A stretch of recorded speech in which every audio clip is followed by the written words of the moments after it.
Good morning, ladies and gentlemen. I'm going to divide my talk, which is based on the paper that has been circulated, into 4 parts. Firstly, I will set the scene and summarize some of the key findings that we want to think about this morning. Secondly, I will list some of the key provisions of the Constitution that inform some of these judgments or fail to do so. Then I'll go through each judgment in a bit more detail and make some comments on them. And finally, if there's time, I will make some further comments on some of the key issues that have arisen out of these judgments. Well, to start by setting the scene, the ruling party of South Africa, the ANC, has long been committed, as you well know, to the implementation of a national democratic revolution. It also speaks from time to time about the need to implement what it calls radical economic transformation.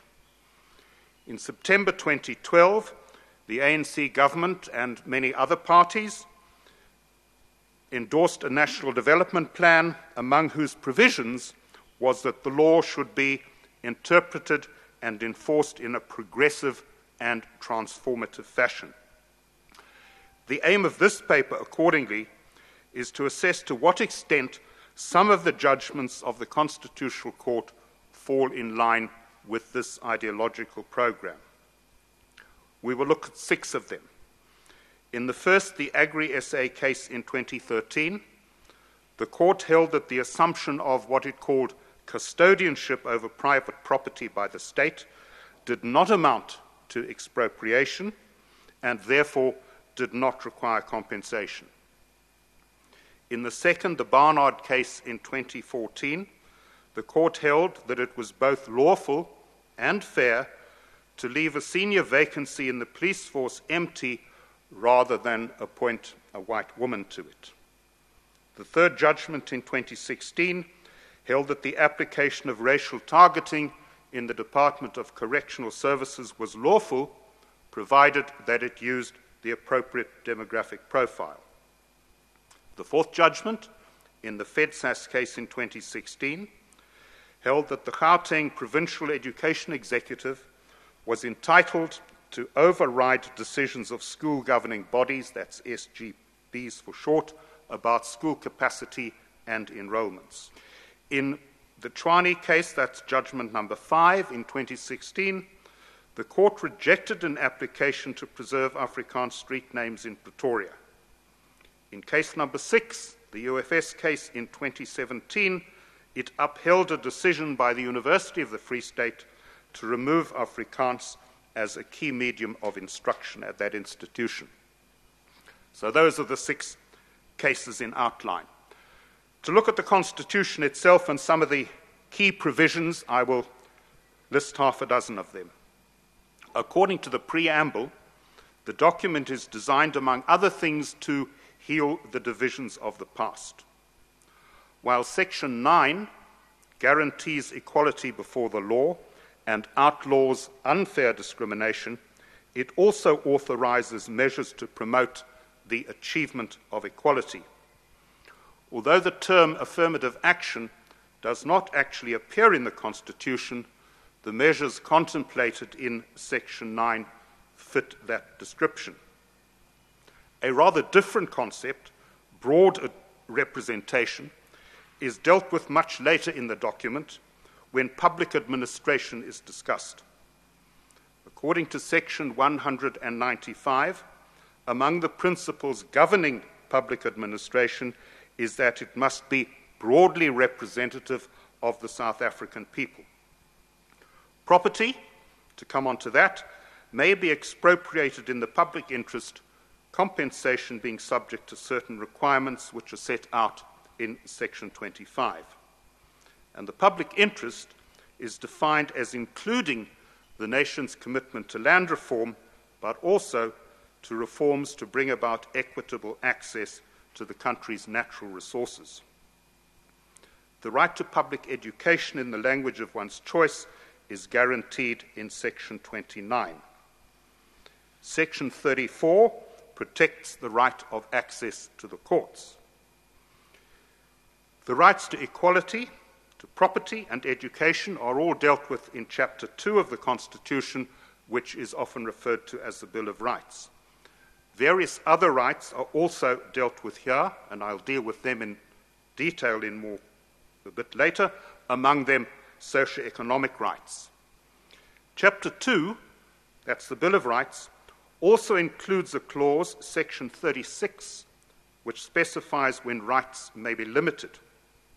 It concludes with a clause, Section 39, which tells the courts how to interpret the Bill of Rights. So those are the relevant sections of the Constitution. Let's now get on to the judgments. And I will look at each of them in turn and look at the main judgment, but also at some of the dissenting judgments, as well as some of the concurring judgments, which outline different reasons for arriving at the same decision as the main judgment. Number one, the Agri-SA case. In terms of the Mineral and Petroleum Resources Development Act, that's the MPRDA of 2002, all privately owned common law mineral rights disappeared, and all mineral resources were vested in the custodianship of the state. The Act also stipulated that unused old order mining rights should be converted within a year into new rights, failing which they would cease to exist. Accordingly, the issue before the court was whether assumption by the state of the Sebenza Mining Company's old order rights amounted to expropriation. If it did, compensation was payable in terms of Section 25, which, as you no doubt all know, states that property is not limited to land. Litigation started in the High Court and went to the Supreme Court of Appeal, the SCA, before reaching the Constitutional Court, which handed down its decision against Agri-SA in 2013. Sebenza had bought old order coal mining rights in 2001, but had then gone into liquidation and could not afford the costs of conversion. Attempts by the liquidators to sell the rights to another company failed when they were advised that they had ceased to exist under the MPRDA. Agri-SA then procured Sebenza's claim for compensation and brought the case. It argued that the commencement of the MPRDA in 2004 had had the immediate effect of expropriating Sebenza's mineral rights and that compensation was therefore payable. The High Court agreed, stating that Sebenza's rights had been legislated out of existence. This deprivation amounted to expropriation, with the result that compensation was payable as the state had acquired the substance of Sebenza's rights. It made no difference whether the state's competencies were termed custodianship and not ownership. The Minister of Mineral Resources and Energy took the case to the SCA, which set aside the High Court's decision on the grounds that the right to mine was a gift from the state and did not constitute property in the first place. Agri-SA then appealed to the Constitutional Court. The court made it clear that the case was of major political and economic importance. Its main judgment was written by the Chief Justice Mogoeng. He said that Sebenza had indeed been deprived of its rights, which were now in the custodianship of the state on behalf of the people of South Africa. Whatever custodianship might mean, it did not mean that the state had acquired and thus become the owner of the rights in question. Since the state had not acquired these rights for its own use, it was not obliged to pay compensation.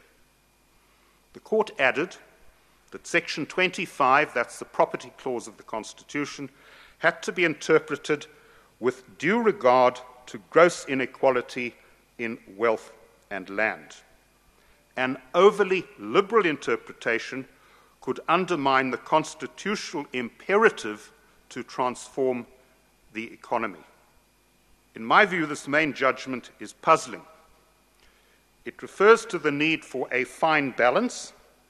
This is in line with Section 25, which attempts to strike what it calls an equitable balance between those affected by expropriation, the rights affected by expropriation, and, on the other hand, the public interest. In determining the amount to be paid, Section 25 cites 5 factors to be taken into consideration: current use of the property, history of its acquisition, market value, extent of state investment or subsidy, and purpose of the expropriation. Citing this section, the main judgment refers to the constitutional imperative of transformation, to combating gross inequality, and to opening up access to previously disadvantaged people. But nowhere does the Chief Justice explain why these imperatives, as he calls them, preclude the payment of compensation altogether. Far from attempting to arrive at the balance of which he speaks, he simply declares that what took place with Sebenza was not expropriation but deprivation, which he says rules out compensation anyway. Moreover, while this and other judgments, as we will see in due course, refer to the constitutional imperative of transformation, that word does not appear in the Constitution. Furthermore, although the main judgment spoke of the need to create jobs and grow the economy through the expanded development of the mining industry, that industry, as we all know, has continued to shed jobs. One reason is the imposition down the years of various transformation requirements. The economic thinking behind the main judgment has had the opposite effect to the one intended. Indeed, while asserting the importance of developing the mining industry, that judgment failed to take into account the importance of secure property rights in encouraging such development. With the bathwater of property rights, it threw out the baby of mining development. Number 2, the Barnard Case. This revolved around Captain Renata Barnard, a white woman officer in the police, who was denied promotion to superintendent on grounds which she complained were unfair racial discrimination. As I've mentioned, in terms of Section 9 of the Constitution, the state may not discriminate unfairly on grounds of race, except that it may take measures to advance persons disadvantaged by unfair discrimination. Section 6 of the Employment Equity Act of 1998 contains similar provisions, and as I've already pointed out, unlike the Constitution, it defines such measures as affirmative action measures. Miss Barnard had been a member of the police since 1989. In 2005, the National Commission of Police advertised a position for which she was recommended as the best candidate. But she was not appointed to this Level 9 vacancy for the second time around. The Commissioner said that the reasons for not appointing her were that it would not enhance what he called racial representativity at that particular salary level, and that since the post was not critical to service delivery, it was not necessary to fill it immediately. Her case, that's Barnard's case, went from the Labour Court to the Labour Appeal Court and then to the SCA, which found that the Commissioner had failed to show why failure to appoint her was not unfair, and accordingly this amounted to impermissible racial discrimination. According to Dikgang Moseneke, who wrote the main judgment, the core issue in the case was, did the Commissioner's decision unfairly discriminate against Ms. Barnard? At the hub of the dispute was the Police Employment Equity Plan. This plan set numerical goals based on a grid dividing personnel by race and gender on 16 salary levels reflecting national demographics. The judgment said that the Constitution guaranteed equality before the law and that it also prohibited unfair discrimination. However, it also had a transformative mission, requiring active steps to achieve what it called substantive equality. Under the Employment Equity Act, Section 15 of that Act, permissible measures to include this substantive equality include numerical goals, but not quotas.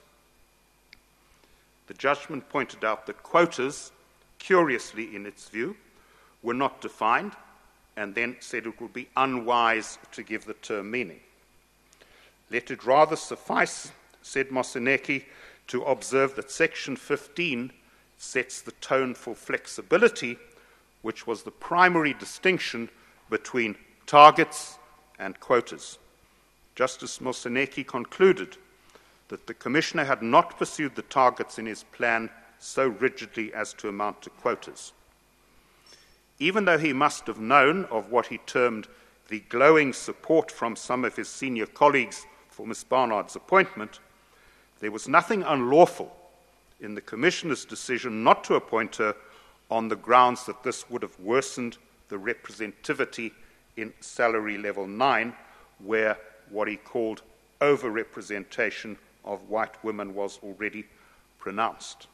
The police's appeal against the decision of the SCA was accordingly upheld, and its order that Ms. Barnard be paid compensation was set aside. The main judgment also contained 2 warnings. One was that beneficiaries of affirmative action had to be equal to the task at hand. They had to be suitably qualified in order not to sacrifice efficiency at the altar of remedial employment. The second warning was of the need to remain vigilant that remedial measures under the Constitution did not become an end in themselves. Arguably, neither of the warnings has been adhered to. More about that in due course. In the meantime, it seems to me that this judgment epitomizes the tension between the individual right to equal protection and benefit of the law, which is contained in Section 9 of the Constitution, and on the other hand, the notion of substantive equality as expressed in numerical targets reflected of racial demographics, but not defined in the Constitution. Limits on constitutional rights, as I mentioned at the outset, are permitted by Section 36, subject to certain conditions. Among them, that the limitations are specified in a law of general application and that they are reasonable and justifiable in an open and democratic society based on human dignity, equality, and freedom. Limitations must also take into account the nature of the right, as well as the importance and purpose of the limitation. Nowhere does the limitation clause specify that rights, least of all the vital right to equal protection and benefit of the law, may be limited in the name of the transformation which the court visited upon Ms. Barnard. The DCS case, that's number 3. This was brought by Solidarity on behalf of 10 employees of the Department of Correctional Services, that's the DCS. One of the employees was a white man, the others were colored men and women. Despite the recommendations of various interviewing panels, they were all refused appointment on the grounds that they were overrepresented at the relevant occupational levels. The court, the Constitutional Court, handed down judgment in July 2016. The judgment, in fact, went in favor of the 9 colored employees, but only because the Department of Correctional Services had not used the right demographics in refusing their appointment. Raymond Zondo, writing for himself and 5 of his colleagues, said that transformation, that word again, of the workplace, meant that it had to be broadly representative of the people of South Africa. In terms of the Employment Equity Act, an employer needed to conduct an analysis to identify underrepresentation in the workforce. Numerical goals then had to be adopted to achieve equitable representation. However, In determining the extent of representation, the employer was required to take into account not simply the profile of the national population, but also that of the regional economically active population. This, the Department of Correctional Services had not done. Because it had used the wrong benchmark, it was not possible to determine whether it had been correct in claiming that the colored and female applicants were overrepresented. There was accordingly no lawful basis for determining that they were overrepresented, with the result that failure to appoint them constituted unfair discrimination. Number 4, the FedSAS case. This revolved around admissions to suburban public schools. Who had the power to decide? School governing bodies or provincial officials? FedSAS, that's the Federation of Governing Bodies for South African Schools, whose membership comprises governing bodies of about 2,000 schools, contended that regulations made by the member of the Executive Council, that's the MEC for Education in Gauteng in 2012, were an unjustifiable encroachment on the authority of SGBs because they empowered officials to enforce admissions on schools. One of the contested regulations empowered provincial officials to place learners at any school not yet declared full. Provincial officials were also empowered to determine the enrollment capacity of a school and to declare whether or not the school had reached that capacity. FedSAS argued that these provisions ousted the school governing bodies. On behalf of the court, Deputy Chief Justice Moseneke said, "Public schools are not rarefied spaces only for the bright, well-mannered, and financially well-heeled learners. They are public assets which must advance not only the parochial interest of its immediate learners, but may by law also be required to help achieve universal and non-discriminatory access to education." Panyaza Sufi, the Gauteng MEC for Education, said that the case was a victory for transformation, which finally broke the back of apartheid planning. It would force schools in posh neighborhoods that often claim to be full and deny pupils access to accommodate them. Afrikaans schools, he said, were exclusively white, and it's time for that to change. Mr. Lesufi was also reported to be considering extending the zoning radius from 5 kilometers to 30, so that, as he put it, a child in Soweto will no longer be restricted to apply for admission only at schools in Soweto.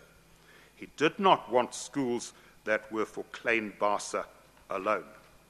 In August this year, the MEC published draft amendments to regulations giving himself greater power over admissions to schools at the expense of governing bodies and in determining feeder zones. These, I have no doubt, will be contested. In the meantime, let me simply say, with regard to this case, that Justice Moseneke's statement that suburban public schools should be required to help achieve universal and non-discriminatory access to education is problematic. The fundamental problem with education at school in South Africa, as numerous studies have shown, is the poor quality of the great majority of township schools. And if you compel suburban schools to admit more pupils, that will in fact do nothing to improve the quality of schooling for the vast majority of this country's children. Number 5, the Trani street names case.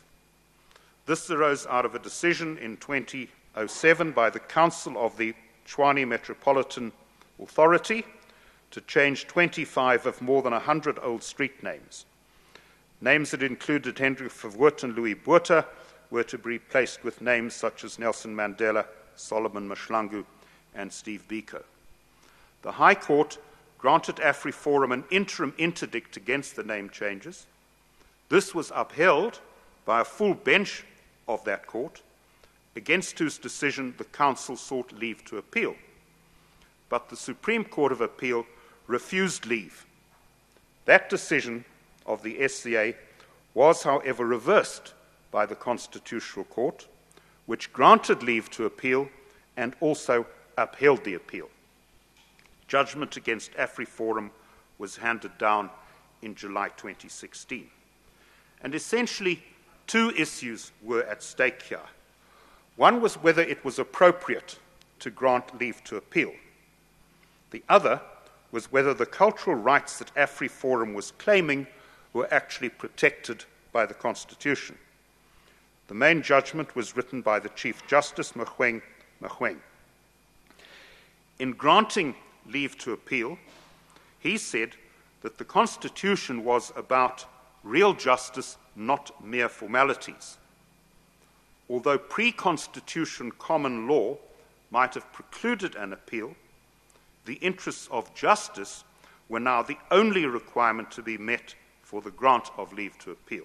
On the second issue, he said that through the preamble and the entire Constitution, we imposed on ourselves a duty to transform. Healing the divisions of the past had to begin by removing from our cities, towns, dorpies, streets, parks, game reserves, and institutions names that exalt elements of our past and cause grief to other racial groups, so as to make way for the heritage and deserving heroes and heroines of the previously excluded. He went on, the Chief Justice did. Nothing that objectively encourages or seeks to perpetuate the stereotypes, prejudice, or discriminatory practices of the past is to be tolerated. Moreover, the Constitution was never meant to be a weapon conveniently produced by some of us only when it could help advance illegitimate sectarian interests through legal stratagems. Two judges, Johan Froneman and Edwin Cameron, issued a minority judgment. Referring to the main judgment statement that the interests of justice now superseded the common law, they said they would refuse leave to appeal on the grounds that correction of the injustices of the past is not best by attenuating well-established and sensible rules and principles for hearing such appeals. The second reason for their dissent was what they said, the implication in the main judgment that any reliance by white South Africans, particularly white Afrikaners, on a cultural tradition founded in history finds no recognition in the Constitution because that history is inevitably rooted in oppression. The oppressive history was there, these two judges said, but the constitutional discountenancing of a cultural history many continue to treasure, they added, has momentous implications for a substantial proportion of the population. Apart from effectively impugning AfriForum's motives as racist, in my view, the court criticized the organization for making use of the Constitution to, quote, advance illegitimate sectarian interests through legal stratagems. And this does not send a reassuring signal to any cultural or other minority seeking to enforce its rights through due process of law to which, as we've seen, the Constitution entitles them. A former High Court judge had this to say of this case, namely that the Constitutional Court had violated an important principle in this judgment. That principle, he said, well established for many years, was that an interlocutory order, such as an interim interdict, was not appealable. AfriForum had raised this point, but it had been dismissed on the grounds that the interests of justice overcame a rule of the common law.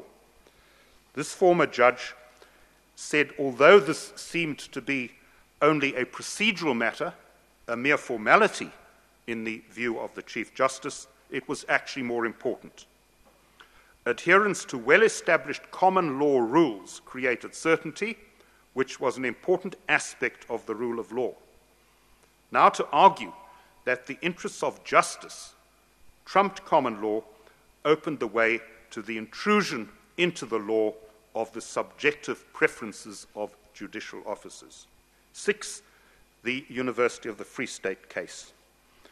That turned upon the downgrading of Afrikaans at the University of the Free State, where English was now to be the primary medium of instruction, with Afrikaans to be used only in special circumstances. AfriForum and Solidarity unsuccessfully went to the Constitutional Court for leave to appeal against an SCA decision in favor of the university's new language policy. With 7 of his colleagues concurring, the Chief Justice said that South Africa's, quote, young constitutional democracy needs as much litigation as possible for the divination of hidden meanings of unclear yet crucial constitutional clauses and concepts, whatever that may mean.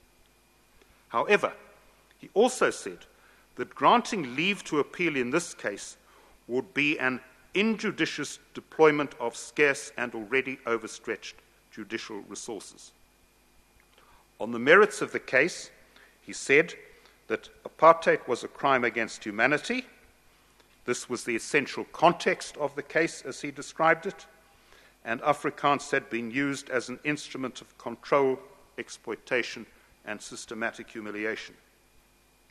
The language is now being phased out as a medium of instruction to advance a constitutionally inspired transformational agenda. The question was whether it was reasonably practicable for the university to retain Afrikaans as a second major medium of instruction. In deciding this issue, the Chief Justice said, "We must all consciously guard against the possibility of a subliminal and prejudicial disposition towards Afrikaans. Judicial officers should never be emotionally entangled in matters presented for their determination." As already noted, language rights in the educational sphere are set out in Section 29(2) of the Constitution. Everyone has the right to receive education from a public institution in the official language of their choice, where this is reasonably practicable. The meaning of this phrase, said the Chief Justice, lay at the heart of the application. Although it might be practicable to retain Afrikaans as a major medium of instruction, it could not be reasonably practicable when race relations were poisoned thereby. Had race relations been poisoned, the main judgment said, well, the university would be in a position to know. In a minority dissenting judgment, Johann Froneman and 2 others said they would have granted leave to appeal and not refused it. The main judgment, they said, had accepted the university's assertion that it was impossible to provide education in a language of choice without discriminating on the grounds of race. This, in their view, was a step too far. On the papers submitted, there was no suggestion that all, most, or even a substantial proportion of white Afrikaans-speaking students who were being taught in that language had been guilty of racial discrimination. These students, these 2 dissenting judges said, had been deprived of a right and had a sanction visited upon them without evidence that they had been guilty of racial discrimination. Writing for this minority, Justice Froneman then said he would have referred the matter back to the High Court, in which the case had originally been heard. The university would then be able to present evidence on the nature and extent of any discrimination by students or lecturers using Afrikaans, the disciplinary or other measures that had been taken to address these acts of racial discrimination, and, if not, why not? At the same time, back in the High Court, AfriForum would then have been able to present evidence on practicable alternatives available to continue parallel medium of instruction that would not result in indirect discrimination. It seems to me that even though the Chief Justice warned against what he termed emotional entanglement and prejudicial attitudes towards Afrikaners on the part of judges, the main judgment was free of neither. A few further comments, my final section, on 2 of the cases. Firstly, property and other rights, and the Agri-SA case. This case saw property rights subordinated to the constitutional imperative to transform our economy. Section 36, as I've mentioned before, specifies factors according to which constitutional rights may be limited. The need to implement a transformation imperative is not one of these factors. Also, as already noted, Section 39 of the Constitution says that in interpreting the Bill of Rights, the courts must promote the values that underlie an open and democratic society based on human dignity, equality, and freedom. They must also consider international law, and they may consider foreign law. Nowhere in this section are the courts told that they must also consider transformation imperatives, or even that they may do so. In claiming that the Constitution contains such imperatives, the Constitutional Court is putting words into its mouth, and this is a step too far. It is also ominous. If property rights can be attenuated by saying that an overly liberal interpretation thereof undermines transformation, then this contrived transformation imperative can also be used to override other constitutional rights on the grounds that they should not be interpreted too liberally either. Far from stoutly defending constitutional rights, arguing one of its most important functions, the Constitutional Court has opened the way to undermining them. Although the Constitution proclaims itself to be the supreme law of the Republic, the Constitutional Court seems to be saying that the transformation imperative, as adopted and interpreted by itself, is actually the supreme law. To say a bit more about the employment equity question and the Barnard case. Once again, the Constitutional Court referred to the transformative mission of the Constitution, this time with the intention of promoting substantive equality. But the Constitution makes no reference to substantive equality. The legislative measures to advance the disadvantaged and the principle of broad representation, which is contemplated in the Constitution, have somehow been transformed by the Constitutional Court into equitable representation and substantive equality to be measured by racial demographics. And that is quite a big jump. It's a pity, I think, that the Court did not deal with the issue of whether the Employment Equity Act was possibly unconstitutional in turning broad representation into equitable representation in all occupational levels according to numerical goals. If it's possible to find a material difference between a target and a quota, perhaps there's also an equally material difference between broad representation and equitable representation. If discrimination is fair to achieve a target but not a quota, then perhaps discrimination is fair when it pursues broad representation, but not fair when it pursues equitable representation in all occupational levels to be measured by racial demographics, whether national or provincial.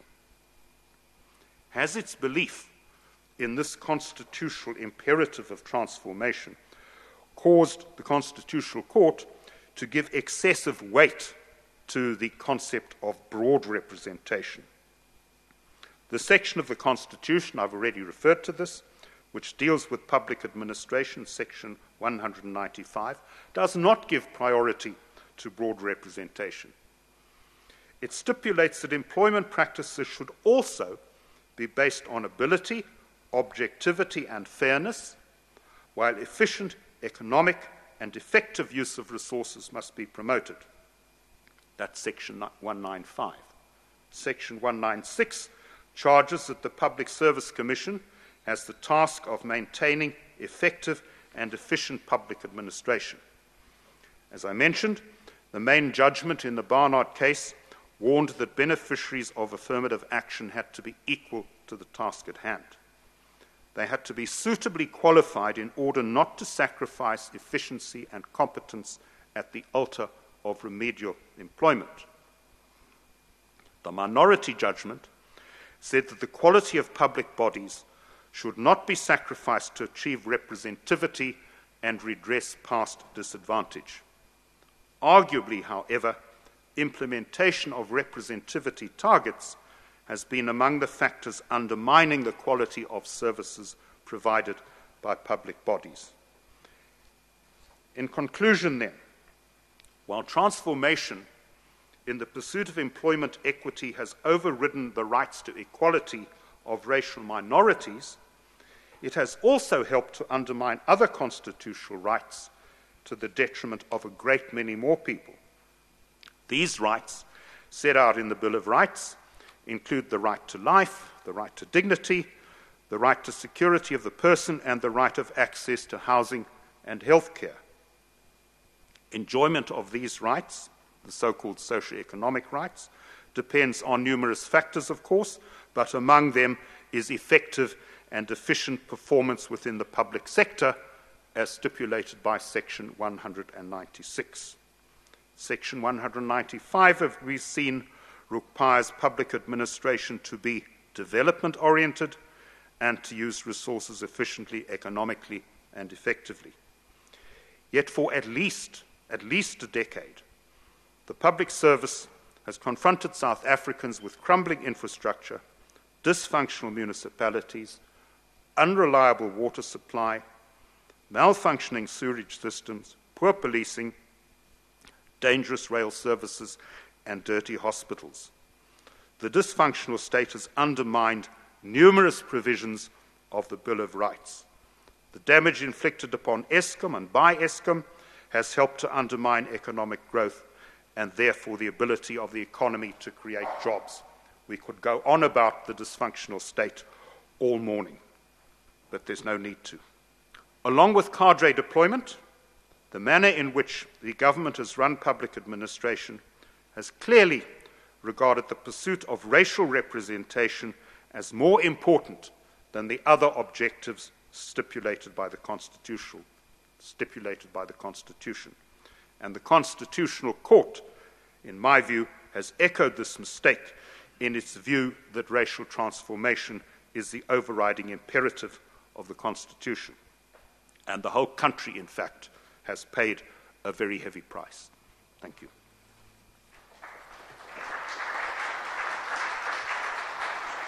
Goeiemôre, dames en here. Good morning, ladies and gentlemen. Ladies and gentlemen, I have half an hour at my disposal, so let me begin immediately. Firstly, ladies and gentlemen, let me congratulate AfriForum for organizing this event. The topic which is up for discussion here is in fact of the utmost importance. It is more specifically of the utmost political importance. It might sound strange to, when you discuss the work of the Constitutional Court, to refer to that as of the utmost political importance, but that is in fact what it is. Especially the apex courts, and which include, in this particular case, the Constitutional Court, are in fact crucial political role players. And what we have noticed in the past couple of years, perhaps more than a decade already, is that the Constitutional Court is in fact discharging a role as a crucial political role player. For that reason, this discussion is really critical. Let me secondly express my gratitude, ladies and gentlemen, for Mr. John Kane Berman's discussion. I had the privilege of having gone through the document over the past couple of days. Let me also say on a personal note, there are a small number of people who are really, to my mind, qualify as excellent political analysts in this country. There are, in fact, not many, but there are a few. And among them count people who come from among the ranks of the Institute of Race Relations. The names that announce themselves in this regard include the name of John Kane Berman, Anthea Jeffries, which is also here today, and then obviously also Frans Cronje. So thank you to them. I'm going to say a few things about a couple of cases. Obviously, I'm not going to cover all these cases. That has been done in a thorough way. There's no reason to deal with them any further. I'll make some side notes, especially on the last case, the language case of the Free State University case. I'll make some observations of what I call transformationism, not transformation, because what we have here is a full-scale ideology. It's a full-scale far leftist ideology, which goes by the name of transformationism. My preference is to include the ISM, transformationism, in order to lay emphasis on the truth that we are in fact here confronted with a full-scale ideology. I will also say something about the practice of interpretation, because I think there are some misconceptions of what is in fact happening when a court interprets. I'll also say one or two things about judicial appointments, because that fits into the general discussion on the court's roles. And in conclusion, I'll make a few concluding remarks. Ladies and gentlemen, in the process, I might say things that might be derogatory to the previous Chief Justice Mogoeng. This, however, emanates from his ipsissima verba, from what he has said. It's evidence that he has provided against himself. So you will please accept my apology for just presenting the evidence that he has presented against himself. Ladies and gentlemen, the main ideology, the dominant ideology present in South Africa is that of transformationism. In a nutshell, that is the drive for an egalitarian society based on a socialist economy, true full-fledged social economy, also based on monoculture, a single culture for the entire state, and thirdly, upon a particular grand narrative, stated in another way, the way in which the history of the world, the history of Africa, and also the history of South Africa is construed. Namely, that at the beginning, sometime, there was some stage, some phase of paradise, of complete equality, which was then fundamentally disrupted by some sinful events. In this particular case, that of colonialism, rounded off by apartheid, fortunately followed up by a moment of redemption, which is either a revolution or, more specifically in the case of South Africa, a peaceful transition, but also a peaceful transition of a revolutionary kind, which one might associate with the postscript of the interim constitution of 1993, and then the dawn of a new society, the transformed society, which is then marked by equality and monoculture. The Constitutional Court is, in fact, an interpreter and an applier and an enforcer of this transformationist ideology. Immediately, ladies and gentlemen, you might question what I'm saying, because there are numerous cases, and I mean numerous cases, in which the courts, including the Constitutional Court, gave good judgments.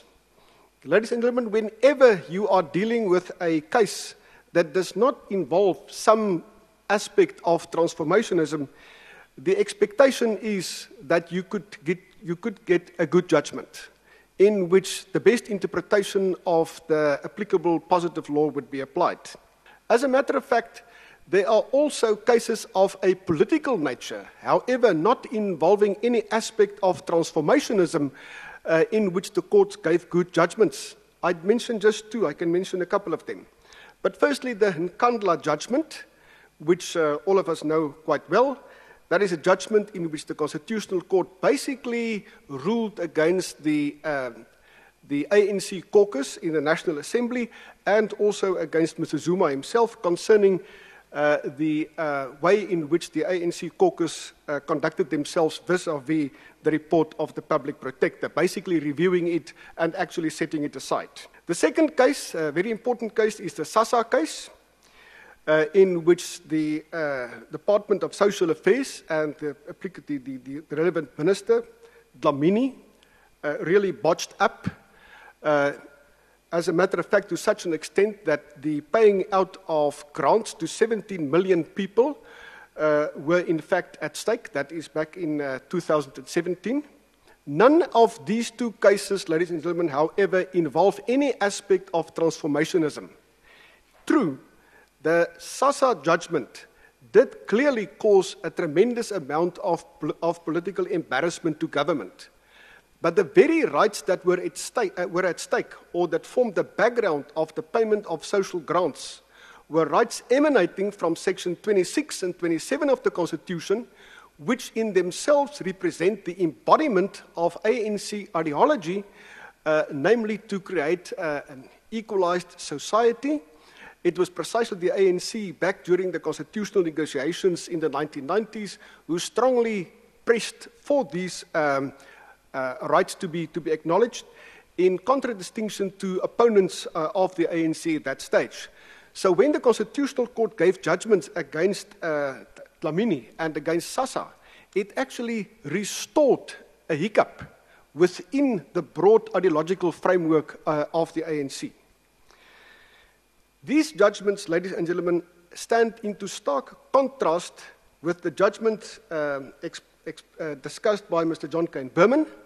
I'm not going to discuss these judgments. I'm going to add one, and then I want to say, make some extra notes about the last case, the University of the Free State case. Ladies and gentlemen, there's also another case, that's the Glenister case, that goes back to 2015.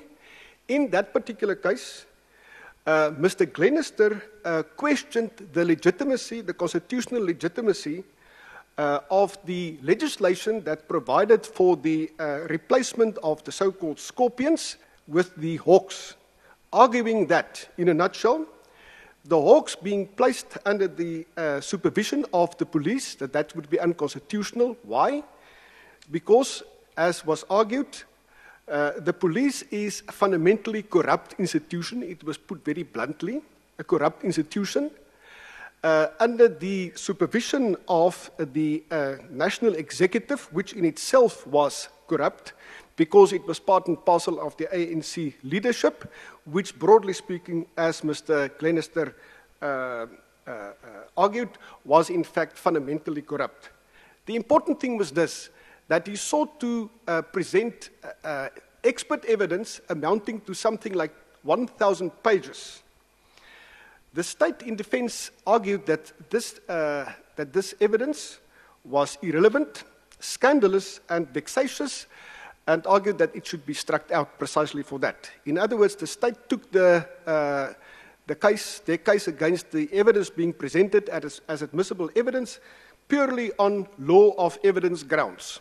The Constitutional Court strongly agreed with the state, arguing that this was in fact scandalous and vexatious for Glenister and for his counsel to portray South Africa in that particular way.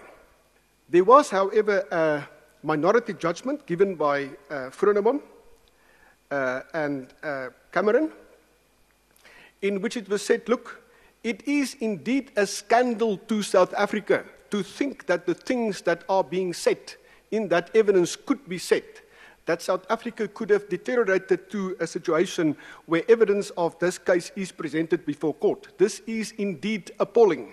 But the fact that the evidence is appalling does not mean that it cannot be adduced, does not mean that it is of necessity inadmissible evidence. That, however, unfortunately, was only the minority judgment. Ladies and gentlemen, I submit that what was at stake in this particular case was no law of evidence principle. What at stake here was a principle of transformationism, namely the the grand narrative, namely of the redemption that has set in after the National Party came to, after the ANC came to power in 1993. This basic grand narrative was challenged.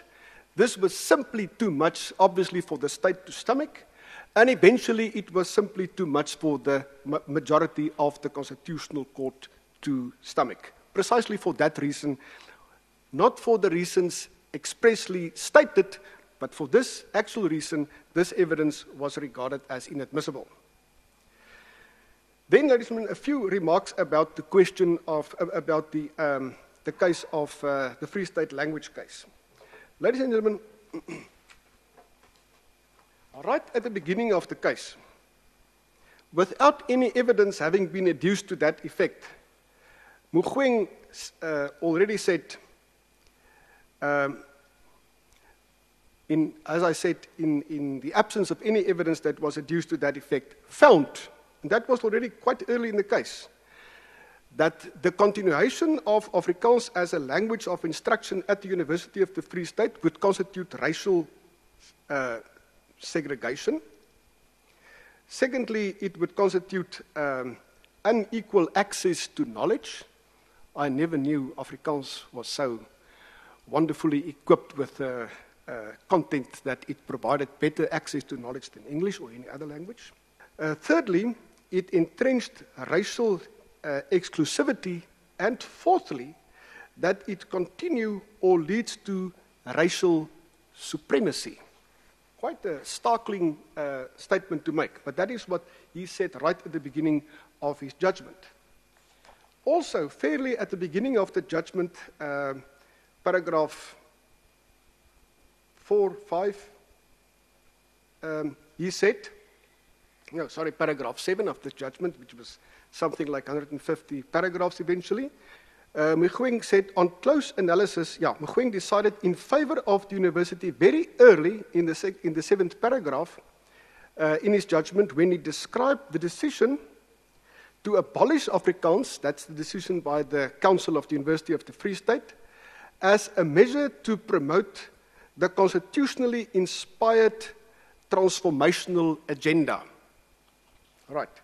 Apparently, and that's the important thing, apparently Mogoeng did not realize that that statement clearly betrays his and his supporters, the majority of the court's own prejudice, and more specifically their partiality, their ideological partiality in this particular case, which predetermined the outcome of the case.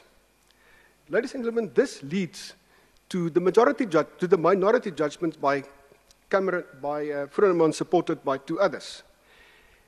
What basically happened in the minority judgment, and I just sum it up, the minority judgment boils down to actually to an impassioned criticism of the majority being partial instead of being impartial. There are at least 7 indications showing, clearly to my mind, proving the partiality of the approach that was adopted by the majority for whom Mogoeng spoke. The interesting thing is also this, right at the beginning of the judgment, Mogoeng avowed his own impartiality, which is actually a very odd thing to do. There's no reason for a judge to define and to proclaim his own partiality. It's assumed. So why did he do so? Did he possibly suspect that there might be question marks being placed over his impartiality? Ladies and gentlemen, in the minority judgment, there are, as I've said, at least 7 indications of the partiality, more specifically the ideological partiality of the majority which determines the case. In the first place, the so-called historical context. Now, in all ideological slanting cases, the Constitutional Court nowadays begin with an historical context, even though Judges are clearly not historians. And even though, for purposes of making a statement on anything on which you as a judge is not an expert, you need evidence. You cannot simply take judicial cognizance of that. As a matter of fact, in a previous judgment, in Daniels versus Scribante, it was a case judgment handed down last year. One of the judges in the minority judgments, that was Cameron, said, said, look, please, colleagues, we should be reluctant, we should constrain ourselves when it comes to making statements about history, because after all, coming to think of it, we are in fact not experts in this case, on this question. So that was the first thing. The historical context was clearly skewed in the way it was sketched by Mogoeng and his supporters, simply placing overemphasis on one aspect and ignoring some other aspects. That was specifically pointed out by Vroneman and his supporters in their minority judgment.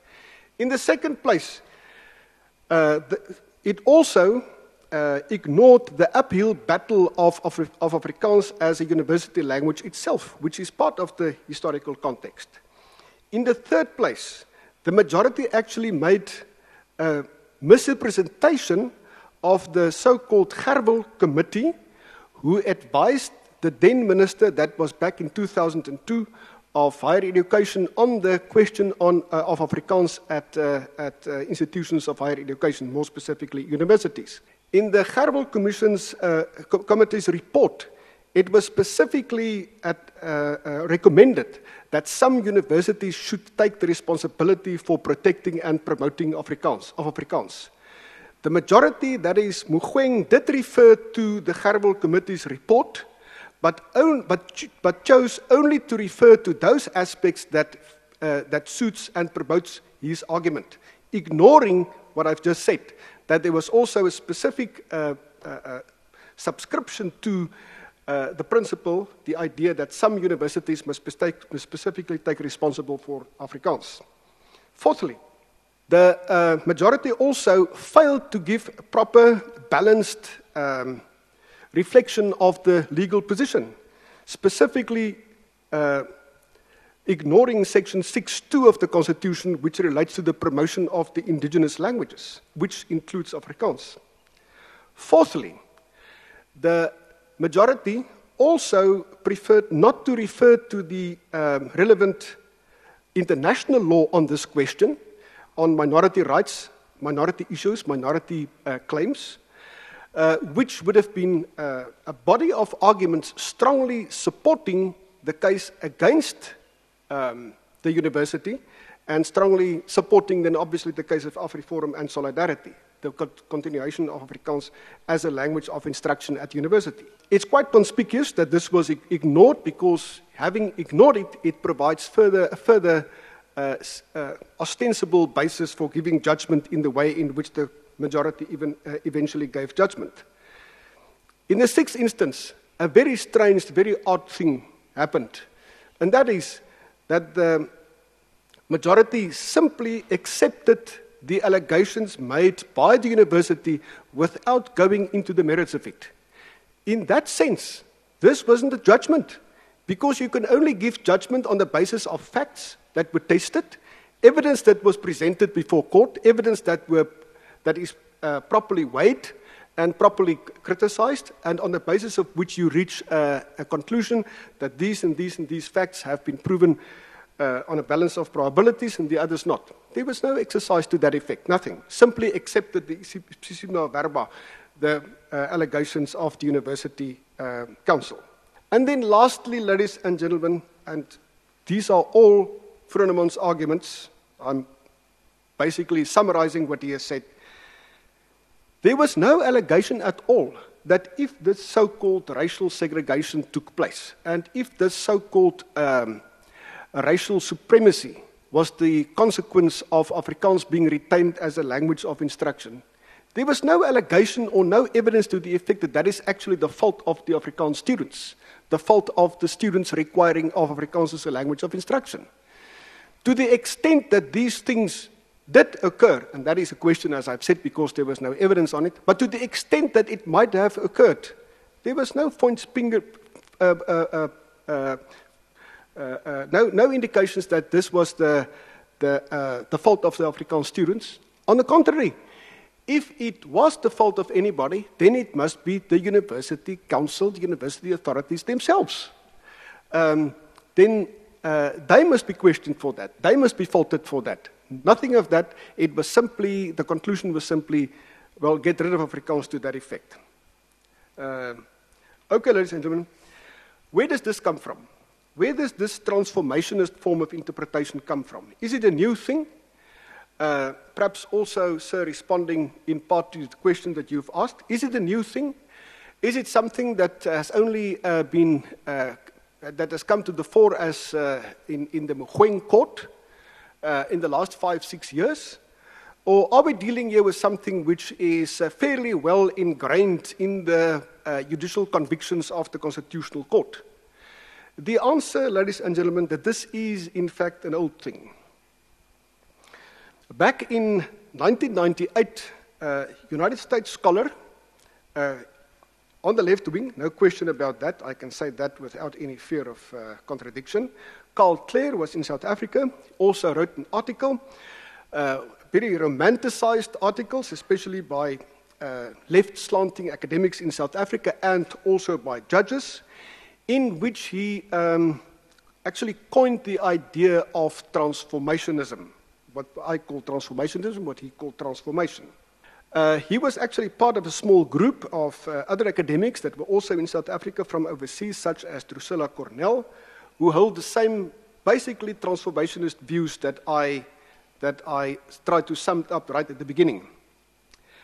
Now, ladies and gentlemen, also, so this is the idea of a long-term project towards the achievement of an egalitarian society, socialist, classless society, based on monoculture, homogeneous culture. But also back in 2002 already, Mr. Justice Moseneke wrote an article that appeared in the Stellenbosch Law Journal, and Mr. Justice Lango was the Chief Justice, also in 2006 in the same journal.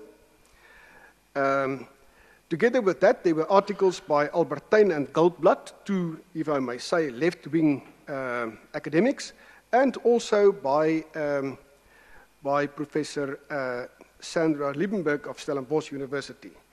Basically promoting the idea of transformationism and kind of packing out all the finer details of that. So the basis of this, the question might be asked: what is the constitutional basis for this? If we look for some constitutional provision that provides the basis for this, where might we be looking for that? Or if not a specific constitutional provision, is there possibly a specific dictum of the Constitutional Court that provide the basis for this whole idea of transformationism, substantive equality, and so on and so forth?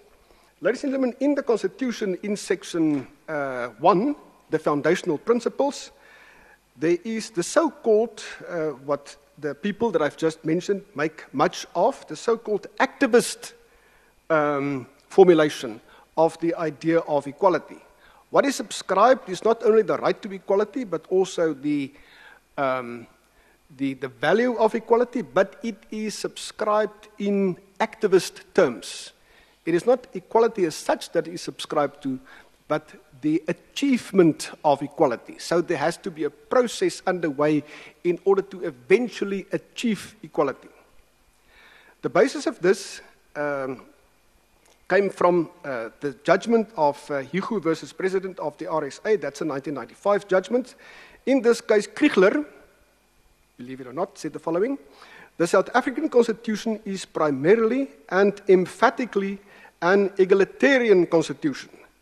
The supreme laws of comparable constitutional states may underscore other principles and rights, but in the light of our particular history and vision for the future, a constitution was written with equality at its center. Equality is our constitution's focus, and organizing principle. All the people that I've referred to now referred basically to that. What are the roles, ladies and gentlemen? What is the role of the courts, and specifically the Constitutional Court in that? All the people that I've just mentioned specifically made mention of the role and the responsibility of the courts, more particular also of the Constitutional Court.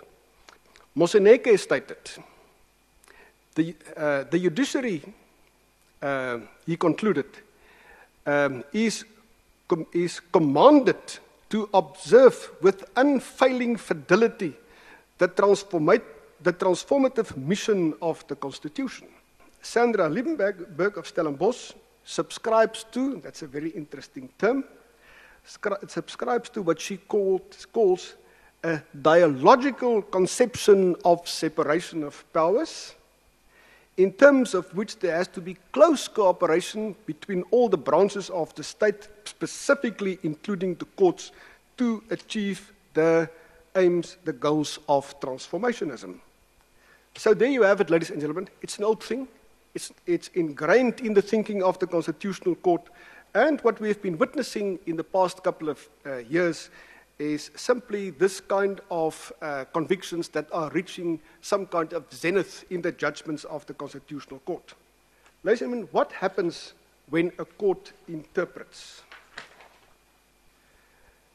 A court interprets, and every one of us interpret, according to our own pre-understanding of a document. We have certain pre-understandings. There are certain things that we expect the document to produce, certain things that we expect that a document must serve, specifically also a constitution. Some of these pre-understandings and these expectations that we cherish to find in the Constitution is obviously ideological. In terms of the views taken by all the people mentioned and that has been forthcoming in the cases that have been discussed, the Constitution is to achieve the aims and the goals of transformationism. Now, this is not necessarily correct. As a matter of fact, I think it's wrong. But where does it come from? Well, whenever one interprets, you interpret not as an individual, but you interpret as a member of an interpretive community, sharing particular views, sharing particular ideological proclivities, and you interpret in terms of that particular background. Now, the Constitutional Court also does that. By and large, the Constitutional Court, together with the rest of the dominant elite, interpret the Constitution also on account and inspired by their specific ideological expectations of the Constitution, namely to achieve transformationism. Most of us, perhaps all of us in this room, would interpret it, would be members of a different interpretive community or communities, and would interpret the Constitution differently. To that end, ladies and gentlemen, it is in fact correct to say that, strictly speaking, even though there is one single constitutional text, there are in fact as many constitutions as there are interpretive communities. At the moment, the interpretive community, and for the past couple of years, more than a decade and so, that dominant transformative community is in fact the community that interpret in terms of the in terms of transformative ideology. To that extent, all interpretive communities, including of the dominant interpretive community, the transformationist one would say, no, we do not interpret the Constitution incorrectly, neither do we lay any words in the mouth of the Constitution. The Constitution, in fact, says nothing. The Constitution only speaks when it is interpreted, and it only speaks when it's interpreted, it only speaks authoritatively when it's interpreted in the final analysis by the Constitutional Court. Now, ladies and gentlemen, when the Constitutional Court interprets in that way, it in fact exercises power. And the power that it exercises might be to the detriment of people who might argue that their rights are being infringed by the Constitutional Court. That instead of the Constitutional Court acting as a protector of rights and as an upholder and defender of constitutionalism, that the Constitutional Court, in fact, does exactly the opposite. They might say that the Constitutional Court exercises power and that the Constitutional Court does so illegitimately. Obviously, the majority of the Constitutional Court would say, no, we do exercise power, but we exercise power legitimately. Ladies and gentlemen, for a moment, let's go back to Max Weber. Max Weber, as all of you know, said, what is the state? The state, in the final analysis, is the embodiment of the monopoly of legitimate force, which in particular cases could also include violence. Now, I think what we must understand is the following. The legitimate wielders of force are not only the security agencies of the state, but also more subtly, the legislature, the executive, the state administration, all of which share in the monopoly through the specific kinds of force associated with each branch. Importantly, it also includes the highest courts, specifically the apex court, whose interpretation, in keeping with the ideological commitments of the dominant elite, of which they are an element, exert force in favor of the dominant elite and against its challenges. They also, in cooperation with other agencies of the state, take part in the monopoly of force when they legitimately convict and punish, interdict and grant damages, and also, with dubious legitimacy, when they rule against the claims of those sectors in society outside the dominant elite, and in doing so violate their interest. To the extent that might be legitimacy in their actions, it is legitimate only in terms of the ideological commitments of the dominant elite as articulated in the legal terms used by the apex court. This is what happened in all the cases that we have discussed. It was the exercising of force by the courts in terms of their role as part and parcel of the monopoly of force, which, to my mind, has been exercised in such a way as to illegitimately infringe upon the legitimate claims and rights of the challenges, the ideological challenges of transformationism. I'll make a few last remarks, ladies and gentlemen, about judicial appointments. In 2013, and perhaps some of us would have forgotten about that, but it is something that we should again call into memory. There was a huge wrangle within the Judicial Service Commission. It was alleged that some judges, specifically white judges, with excellent, specifically liberal and human rights credentials, were not seriously considered for judicial appointments. They were subjected to grueling questioning by the Judicial Service Commission, in contrast to other candidates who really had plain sailing, jokes being exchanged between them and between the candidates and the Judicial Service Commission, and so on. Mr. Isaac Smits, a senior advocate who was a member of the Judicial Service Commission, said, well, the Judicial Service Commission should be honest towards white candidates and should tell them, look, sorry, you should not any longer bother applying for judicial appointments because we're not going to consider you. And then, ladies and gentlemen, there was a huge fracas in the media also, and in that also participated Mr. Justice Mogoeng. And he said, and I quote, "When it comes to judicial appointments, it is not all about merit. And there is no requirement that the best of the best should be appointed to the bench. So who must be appointed to the bench? Who must be appointed to the bench are those candidates, and this is no thumbs up. This is precisely what the Judicial Service Commission does. Whenever it questions candidates for judicial appointment, they question them specifically on their so-called transformationist credentials, the extent to which they do or do not subscribe to the ideology of transformationism. The bottom line is that the way in which the Judicial Services Commission has been going about, under the chairmanship of the Chief Justice, various Chief Justices already, and the way in which the courts have been going about, specifically the Constitutional Court, in dealing with cases in which, according to their interpretation, one or more aspect of transformationism is challenged, they are in fact, they do in fact show their prejudice. The evidence to that is overwhelming as far as I'm concerned, and they show their clear impartiality.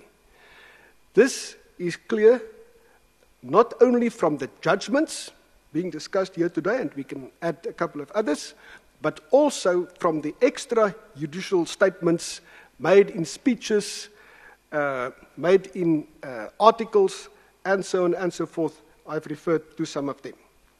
Ladies and gentlemen, in the final analysis, and I conclude with that, the question arises whether there's not possibly some fault in the way in which we look upon the idea of separation of powers and judicial independence, and more specifically, judicial impartiality. I think the time has come, if one considers the South African situation, but also if one considers the situation, for example, in the United States, and also some other jurisdictions where very often than not there are disputes about judicial appointments. This should show us, ladies and gentlemen, that we should reconsider the whole question of separation of powers and impartiality of the judiciary. Ladies and gentlemen, to be presumptuous, at the risk of being presumptuous, I wrote quite some stuff on this, and may I quote from you just for time's sake, and then I conclude by saying the following. What it brings to light, and this is true not only for South Africa, but I think also in some other countries, some other jurisdictions where you have deep cleavages as far as ideology is concerned. What it brings to light is the reality of the actual unity of the three so-called separate powers, rather than their doctrine-proclaimed, constitutional doctrine-proclaimed separation. The three powers are separated in terms of institutions, personnel, and functions, but usually firmly unified in one single power elite. Integral segments of one and the same dominant political leadership, informed by the same ideological assumptions, committed to achieving the same goals, yet organized on the basis of a definition of labor performed in separate branches. The courts here in South Africa, but arguably also ordinarily, play their part as one of the branches, yet are distinctly the weakest within the overreaching dominant elite. They do so in close conformity with the rest of the elite, and they are incapable of doing, when it comes to ideological matters, incapable of doing anything outside the consensus which is prevalent within the dominant political elite. Ladies and gentlemen, to that extent, and I know this is not soothing, I know this is upsetting, but I think we should allow ourselves to be confronted by the upsetting facts so as to enable to do something about that. We should ask the question, is there really something like a supreme constitution? The question is that this should be challenged. This should be questioned, because in the final analysis, the Constitution is only that which the apex court, the Constitutional Court in this case, proclaim it is. Is there something really like separation of powers and impartiality of the judiciary to the extent that we might believe in that? I think the answer is no. We always, very often, proclaimed in almost religious-like terms that rights are guaranteed, that rights are entrenched, that rights are enshrined. If the rights only get meaning once a highest court say what it means, and if that right in that interpretation eventually brings to light that you do not have the right, then it appears that the rights that we might think that are entrenched are in fact, in the final analysis, not entrenched at all. This means in the final analysis, and I leave it at that we are confronted with an unsettling situation. At the same time, fortunately, there are many other strategies of constitutionalism which must all contribute towards a proper division of power, dispersion of power, and that should not only include organs of state and the courts, but that should specifically also include a very activist civil society anchored in the variety of communities within the polity. Thank you. I think to start, soos ek reeds gesê het, we will be switching. The speakers can speak in either Afrikaans or English, so we will be switching between the two languages.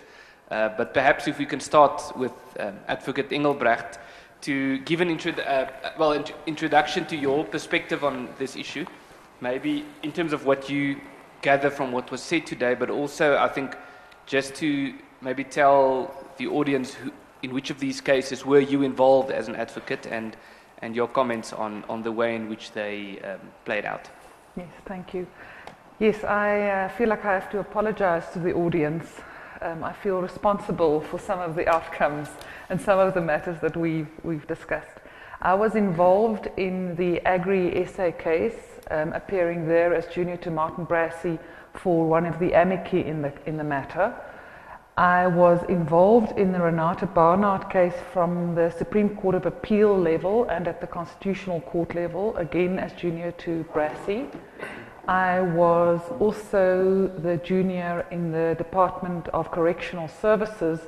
We started literally from before it was launched in the Labour Court throughout. I was led then also by Brassey, but in the Constitutional Court I was led by Jeremy Gauntlet.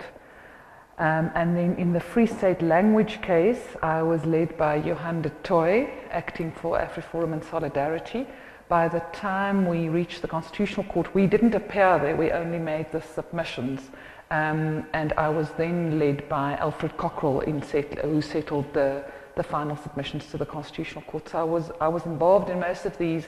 I was also peripherally involved, in a sense, in the regulations case, the schools regulation case, because we did bring some applications associated with that. And prior to the Constitutional Court case being heard, there was a proposal being made about changes to Afrikaans language of instruction at a variety of schools on a list of about 104.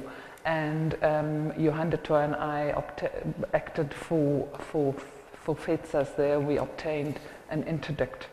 I've got a few things that come from John's presentation today and from what Koos has said. I think the first thing that I want to observe is, in my experience, the Constitutional Court has a keen sense of what is acceptable. It doesn't want or like the type of criticism that is being levelled against it. For example, that it is not impartial, that it is pursuing a particular agenda. And it is for that reason that we sometimes have explanations of we are not partial, that the need is felt to explain themselves. They often say the right things. I remember with the Barnard Judgment, when it came out, I couldn't be at court that day, but Martin Brassey went unusually as the silk to note the judgment. He was so convinced we would win, and he wanted to be there for the celebration. When he heard the outcome, he phoned me and he said, "I don't want to read this judgment." But we had to. We had a conference a little bit like this one a few days later to discuss the judgment and its outcomes. So I sat as the good junior, read through the judgment, and phoned him and said, you should read it. It says a few things that you will like very much. It says the right things about flexibility, about people being up to the task. The problem lies not in the principles expressed so much as in the outcome. It was the same a little bit for me with the Department of Correctional Services case. The thing that stands out there and which we cannot avoid is the court was very willing to say that the standard was not one by which we could measure because it didn't bring the right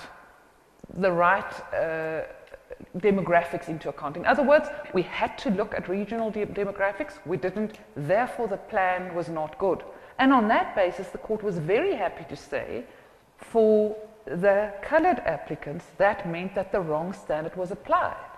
But somehow, logically, nobody thought of saying, well, it might also have been that the conclusion that the quotas would not have rendered white men overrepresented could also have been drawn if that plan wasn't the right one.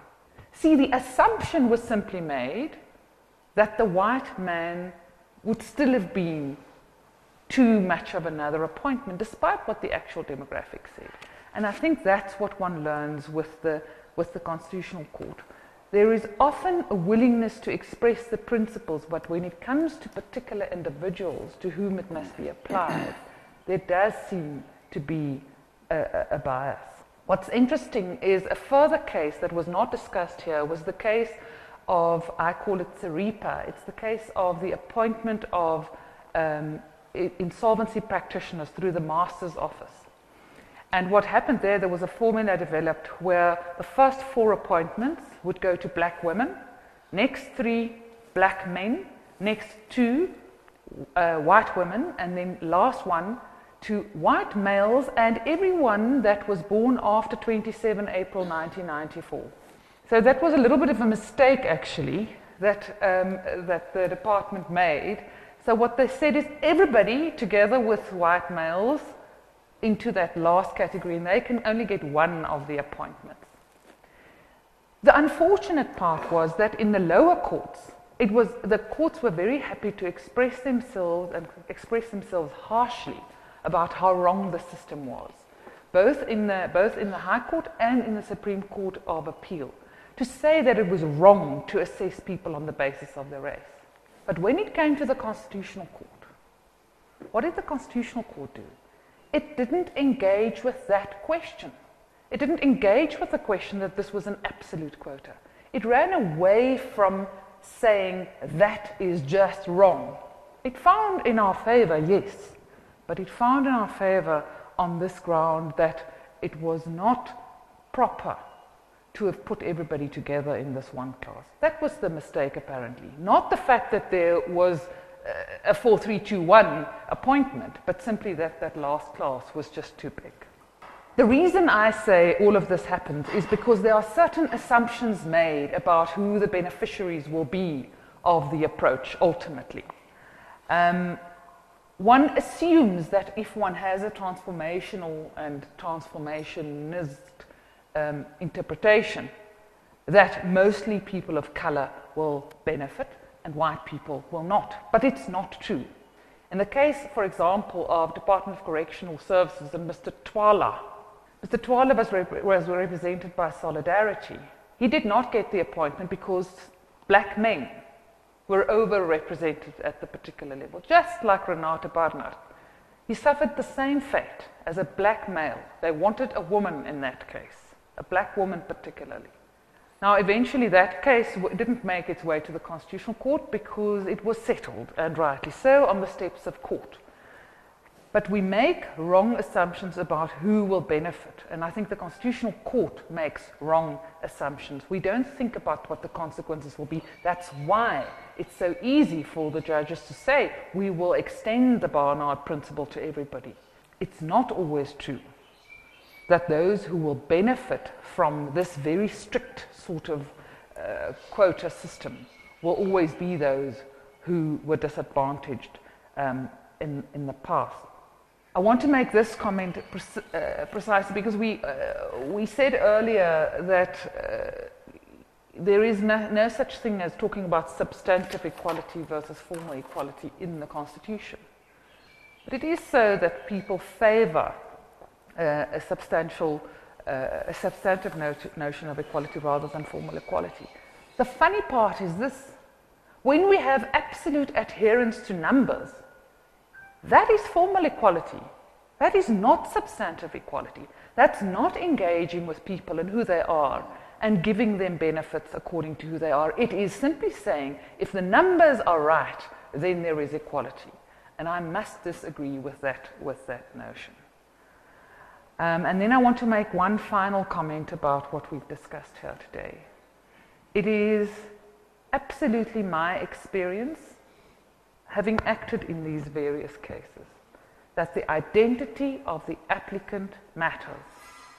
It shouldn't, but it does.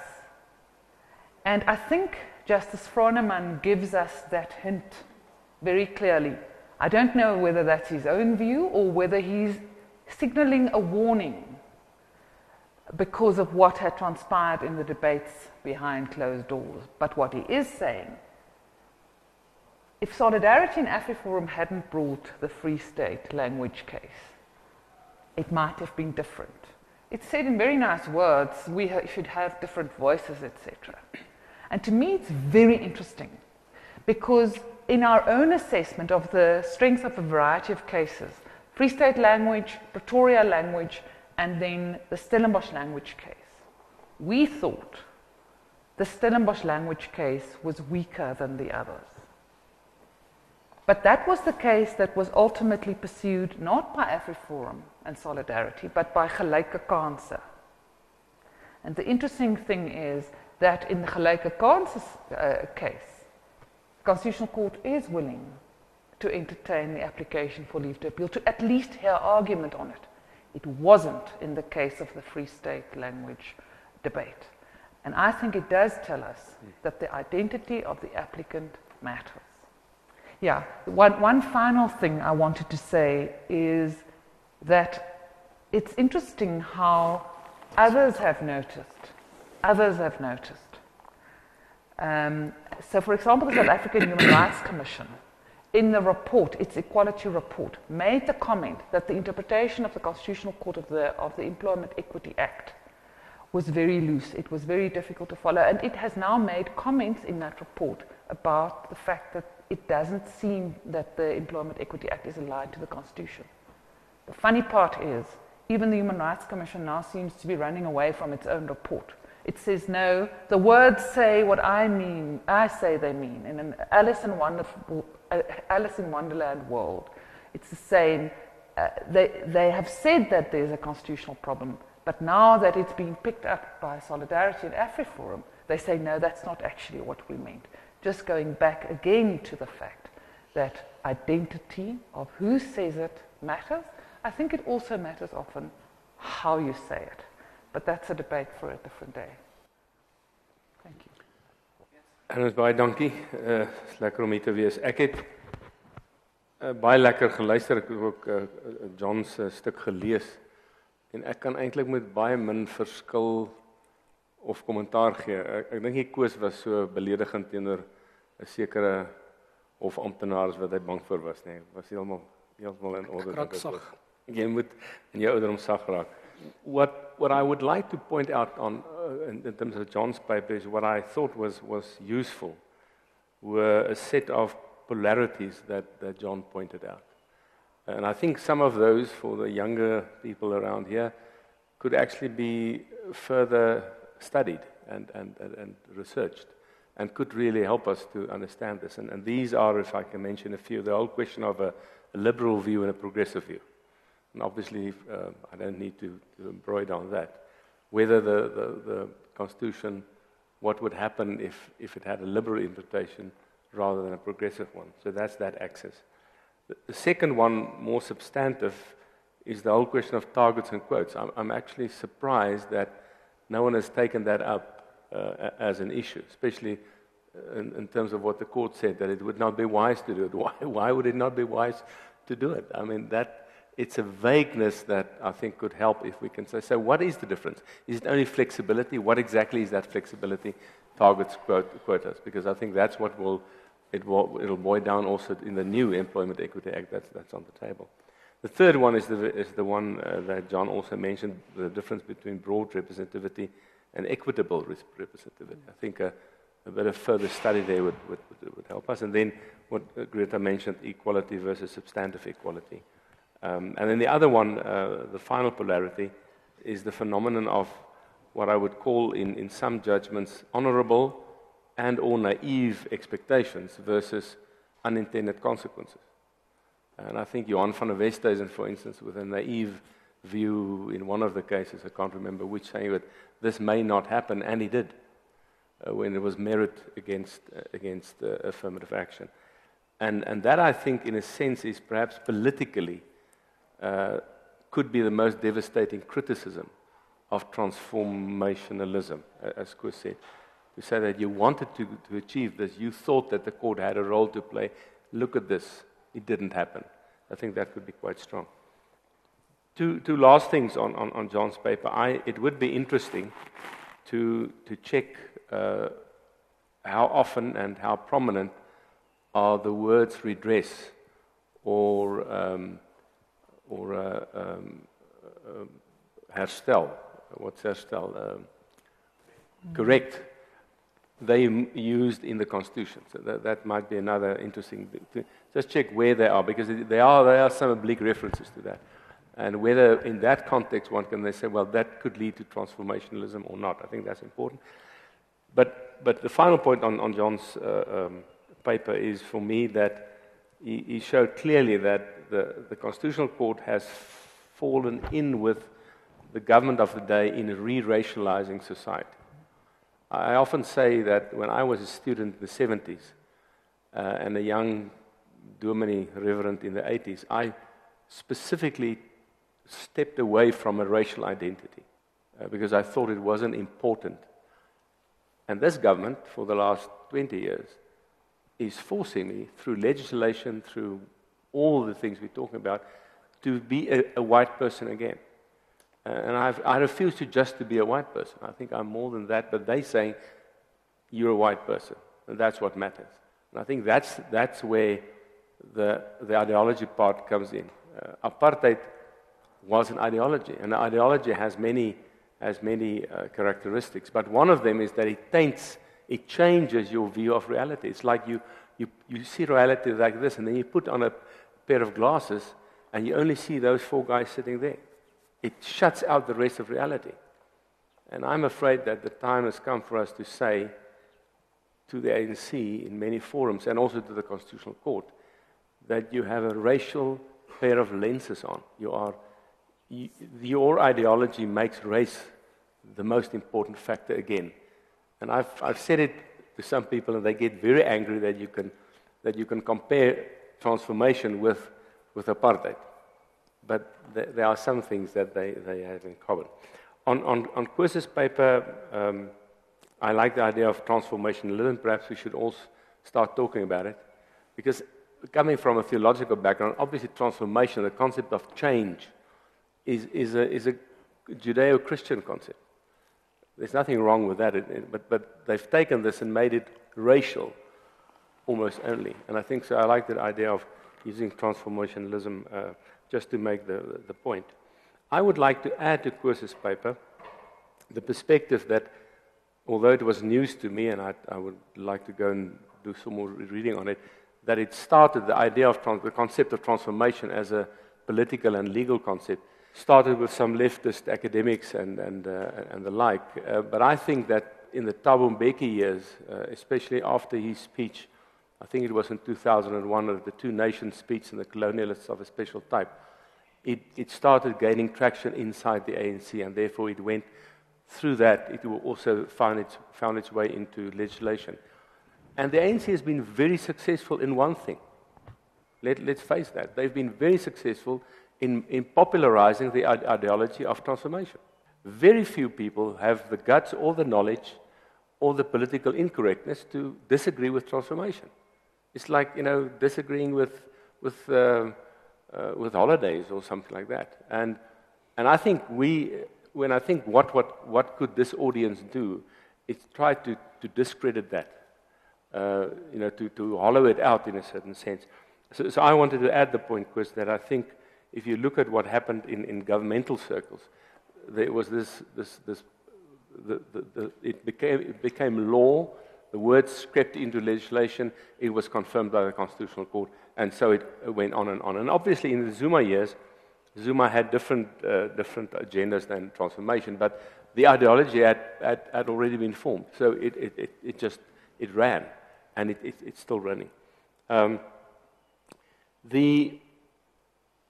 can I say, one of the other reasons why I think the ANC and Mbeki specifically resorted to this ideology is that they failed in transforming the country according to the precepts of the Constitution, in the good sense of the word. And a failing economy, although Thabo didn't do bad until 2006, and then he was ousted in 2007.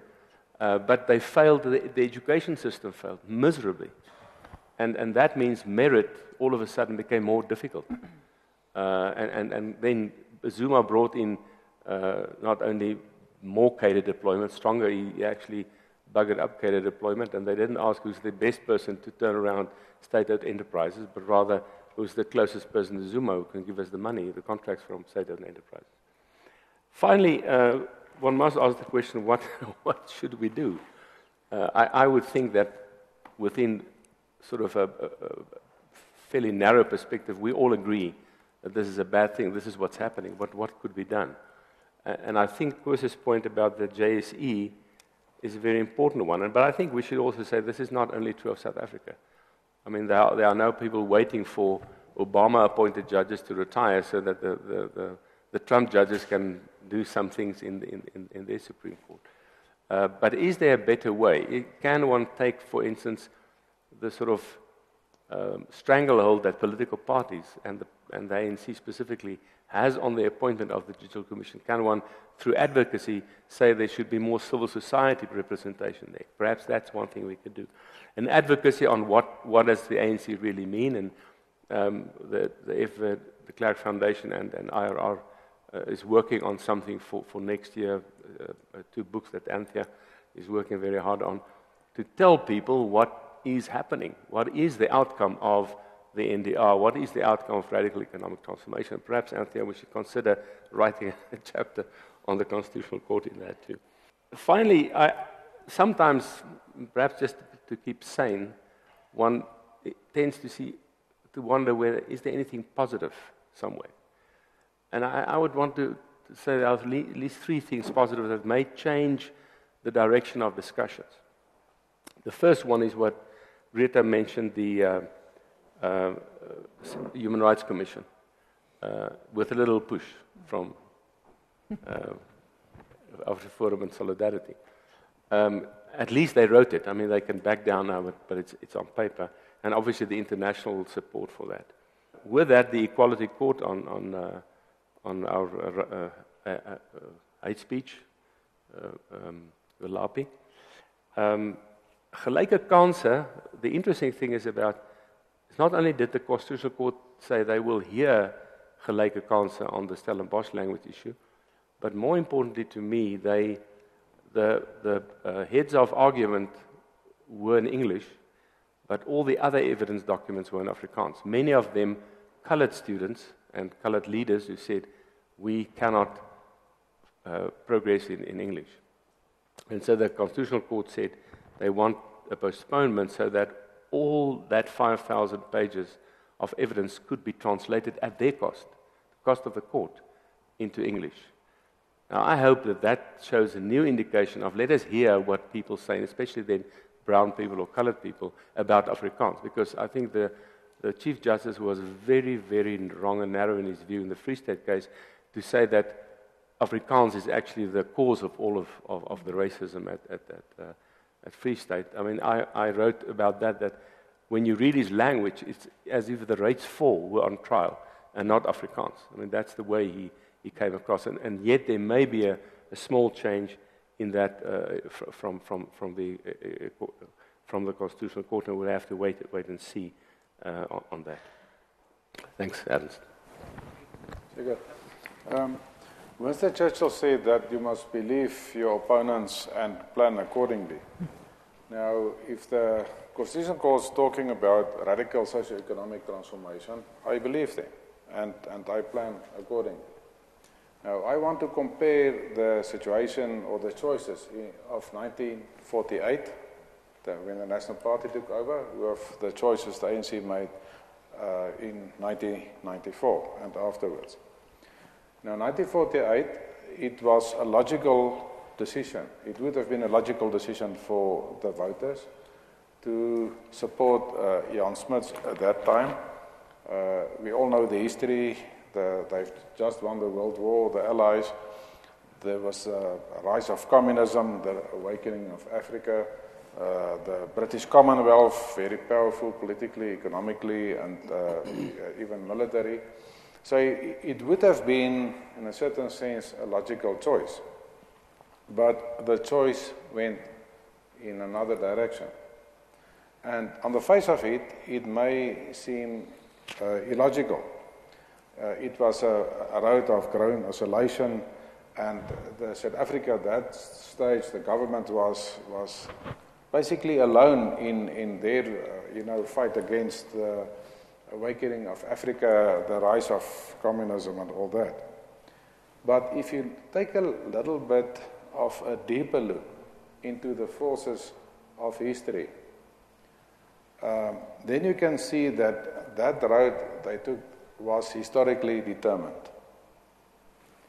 And what I mean by that is, if you look at the history, the struggle against British imperialism and really the struggle for survival of the Afrikaners over the centuries, make it a historic determined outcome. They strive towards a republic, establish an Afrikaner political system, a new economic system. Luckily, I'm very glad about the baie bly oor die matriekstelsel wat ingestel is. They establish their own cultural system. Eintlik is die land geafrikaneriseer in die 50s en die 60er jare. Now, if you look at 1994, Francis Fukuyama wrote about the history, the victory of liberal democracy and capitalism. It was the golden twins become the gold standard of the world, and in that circumstances, the Cold War was won by the West, and in that circumstances, it would have made sense if the ANC accepted that golden standard of the West.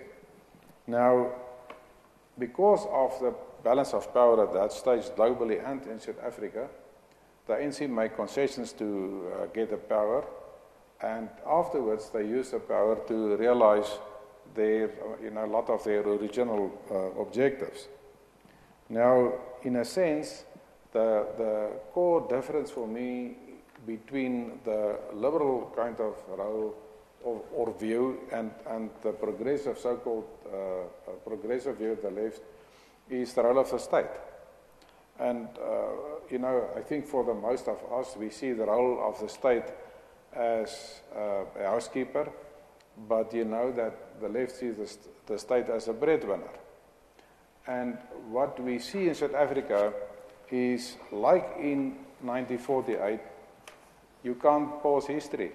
If you look at the driving forces of history, from a liberal Western perspective, we see the Constitution, the most important thing, as liberty.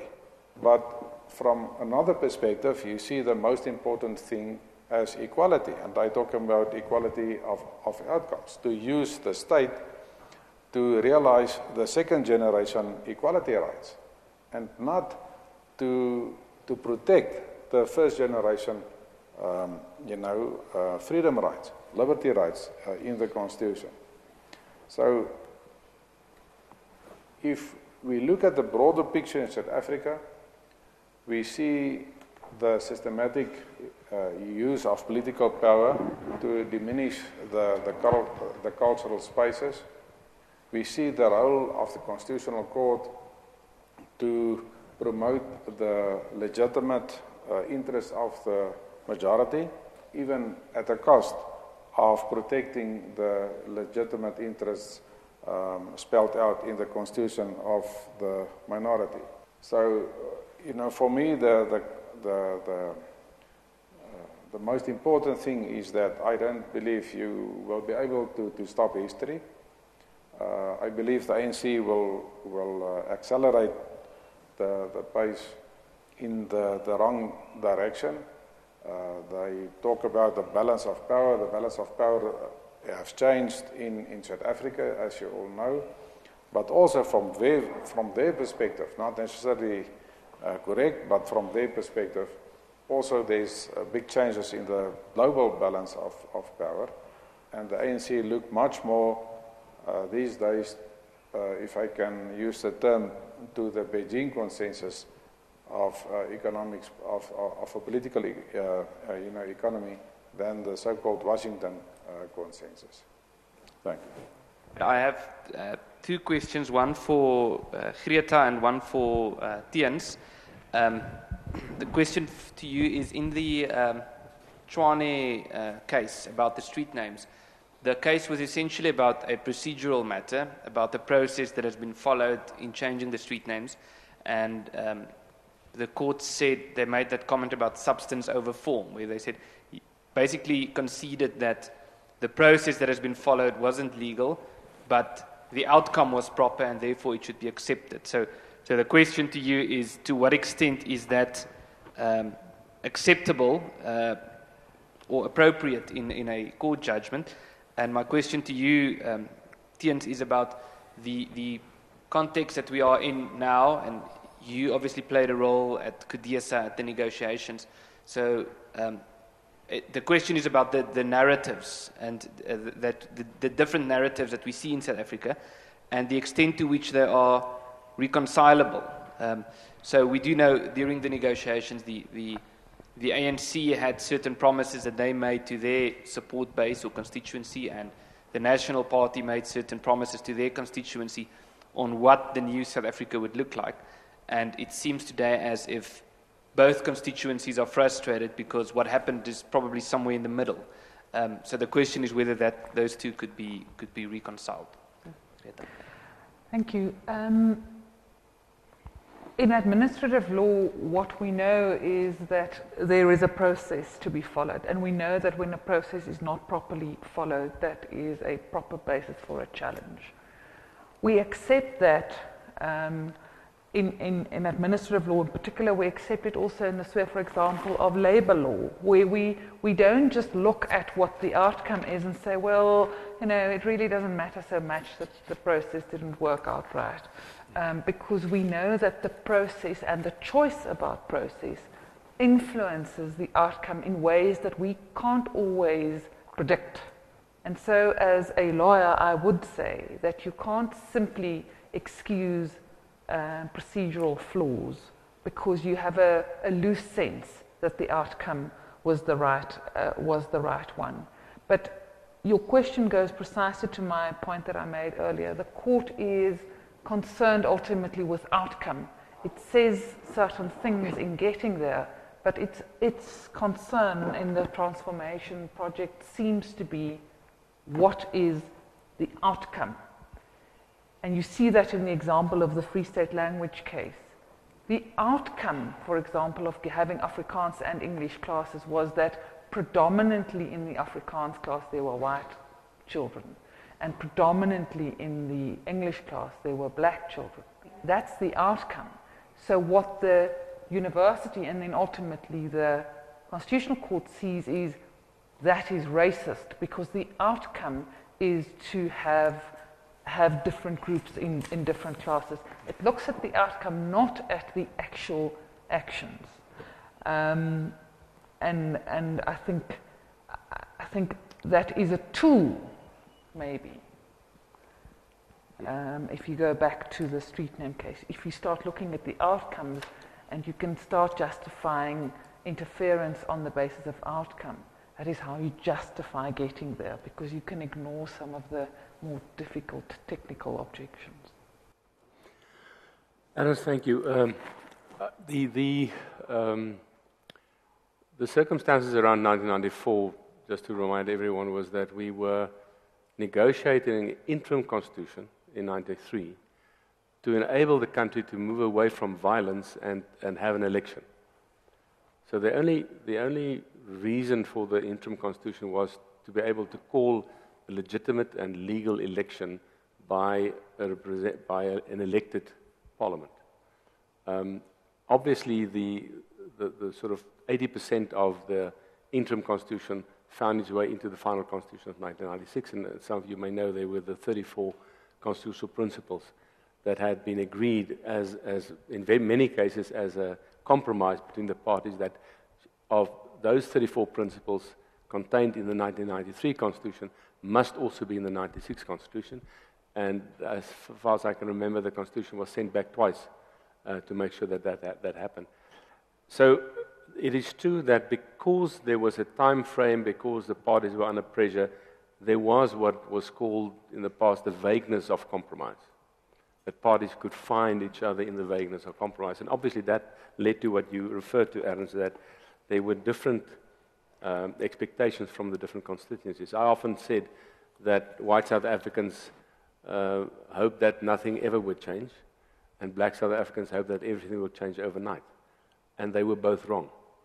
Now the question is, have we gone wrong? Could we have, as you say, reconciled those expectations? And I believe it's past tense, but I believe we could have, if three things happened differently. Firstly, if we kept to the economic principles of the Mbeki administration and not gone to the Zuma administration, because some of you may remember we had 2/4 of 5% growth in 2006. It wasn't exactly as most of it would want it, but we were making progress, and that then fell by the wayside. The second one is the failure of the educational system, which I think history will show was the biggest failure of the present government. And it's not changed. 6 years, we still don't have a solution for our basic education problem, and tertiary education has now been added to that. And then the third one is the whole question of redress or affirmative action.